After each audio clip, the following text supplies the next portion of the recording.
दोस्तों एक छोटी सी इन्फॉर्मेशन आप कैंडिडेट्स के लिए यहाँ पे रहेगी। आप सभी को दोस्तों देखिए यहाँ पे मालूम है कि एमपी ऑनलाइन के पोर्टल पे दोस्तों आपको ग्रुप 5 का एक अपडेट प्रोवाइड करा गया था। ग्रुप 5 स्टाफ नर्स की जो आपकी भर्ती थी 2020 की। जी हाँ दोस्तों, 2020 की यहाँ पे मैं बात कर रहा हूँ। एक अपडेट आया था जिसमें आपको बोला गया था कि स्टाफ नर्स के कैंडिडेट्स को चॉइस फिलिंग यहाँ पे करनी है, और ऐसा करने के लिए यानी कि चॉइस फिलिंग करने के लिए 3 अगस्त तक का समय आपको यहाँ पे दिया जा रहा है। यहाँ पे दोस्तों देखिए आपको चॉइस फिलिंग करने के लिए एक लिंक भी दोस्तों आपको यहाँ पे प्रोवाइड कराई गई। देखिए आप सभी का ध्यान मैं इस जगह पे ले जाना चाहता हूँ कि 2020 का ये रिक्रूटमेंट था, अब चल रहा है 2025 का। तो अब करीब करीब होगा यहाँ पे 5 साल। ठीक है, तो कुछ कैंडिडेट्स को तो पता ही नहीं है कि ये चॉइस फिलिंग का यहाँ पे अपडेट आया है। ठीक है, एक तो ये बात हुई। दूसरी बात यहाँ पे ये हुई कि कैंडिडेट ये सोच रहा है कि उस टाइम मेरा सिलेक्शन नहीं हुआ होगा, तो मैं यहाँ पे इस चीज़ को यहाँ पे मैं चेक नहीं कर रहा। ठीक है, जबकि मैं आपको यहाँ पे इस रिक्रूटमेंट का यानी कि स्टाफ नर्स का जो आपका 2020 का जो आपका रिक्रूटमेंट था, इसका मैं आपको टॉप 10 कैंडिडेट्स के रिज़ल्ट नहीं, मैं उनके मार्क्स आपको दिखा देता हूँ। टॉप 10 कैंडिडेट्स के मार्क्स देखिएगा, और अब आप लोग इस चीज़ से ये अंदाज़ा लगाइएगा कि 2025 में क्या स्थिति थी और 20 में क्या स्थिति थी।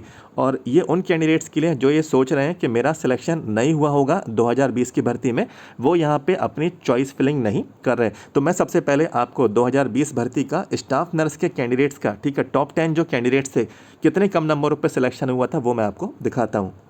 तो यहाँ पे आप लोग अपनी स्क्रीन पे देखें, ये पेपर कोड के था। ठीक है, जो कि स्टाफ नर्स के लिए था, पेपर कोड के इस्तेमाल हुआ था, और ये री एग्ज़ाम हुआ था। आप सभी को मालूम होगा कि 2020 भर्ती का जो मेन एग्ज़ाम था, ठीक है, तो वो मेन एग्ज़ाम स्टाफ नर्स वाला लीक हुआ था। उन्होंने एक नोटिस भी जारी किया था, इसका एक वीडियो भी मैंने यहाँ पे कवर किया था। ठीक है, तो वो मेन एग्ज़ाम पूरा रद्द किया गया, और रद्द होने के बाद, ठीक है, 2020 में ही ये री एग्ज़ाम पेपर कोड के जो कि स्टाफ नर्स का, तो री एग्ज़ाम यहाँ पे कंडक्ट कराया गया था। अब इस री एग्ज़ाम में देखिए हाईएस्ट मार्क्स देखिए आप लोग, इसको मैं थोड़ा ऐसे सेट कर देता हूँ, आप लोग पूरा एक ही स्क्रीन पर आप लोग देख सकते हैं। ये टॉप 10 कैंडिडेट्स के हैं। ठीक है, मैं सभी के तो मैं आपको मार्क्स नहीं दिखा सकता, लेकिन टॉप 10 के देखिए।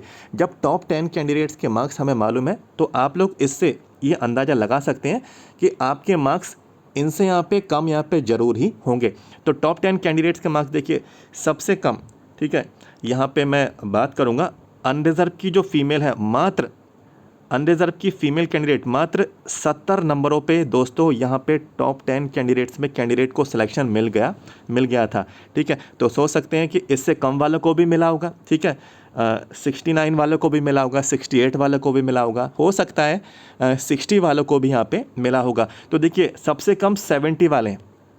ठीक है, और सबसे ज़्यादा आप लोग यहाँ पे देखें 75 जो कि ओबीसी कैंडिडेट थे, मेल कैंडिडेट थे। ठीक है, तो ये तो टॉप 10 मैंने आपको बता दिए। तो आप लोगों का जो रिज़ल्ट होगा, तो इससे ज़्यादा तो आपके मार्क्स यहाँ पे होंगे नहीं। ठीक है, ये बिल्कुल यहाँ पे तय। जब टॉप 10 कैंडिडेट्स के सबसे हाईएस्ट मार्क्स ही हैं, तो आपके मार्क्स इनसे यहाँ पे कम यहाँ पे होंगे ही होंगे, ये बिल्कुल कन्फर्म है।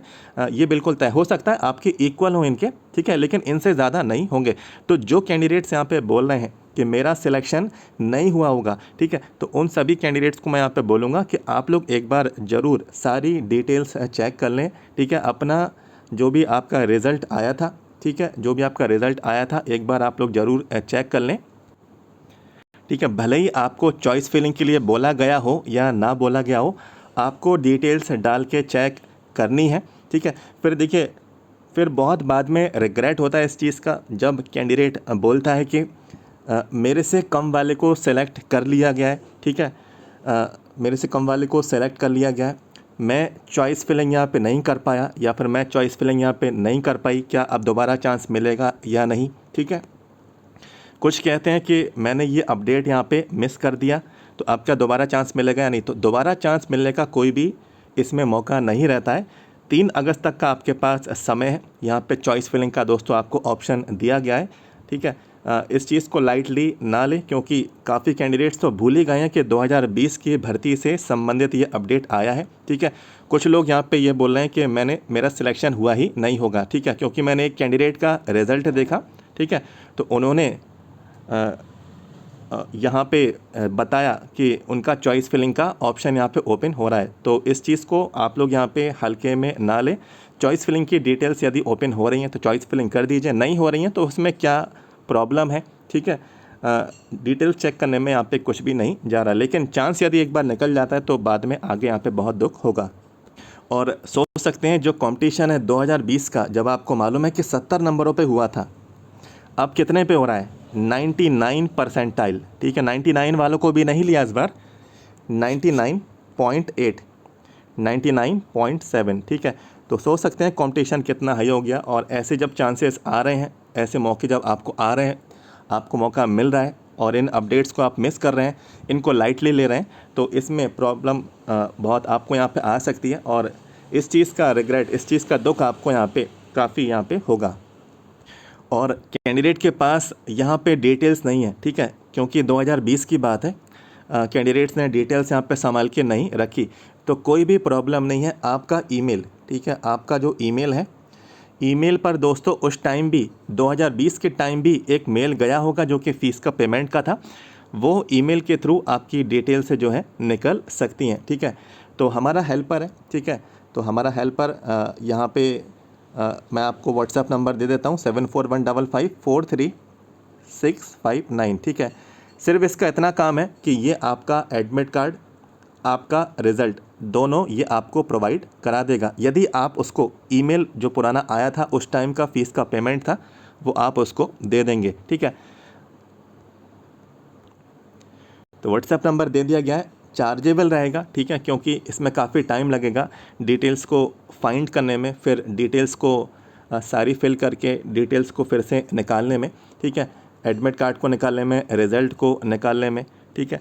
तो चार्जेबल रहेगा, जो भी चार्ज है आप उसको पे करना, ठीक है। बाकी आप लोग चाहें तो आपकी इच्छा है, बाकी आपकी मर्ज़ी है।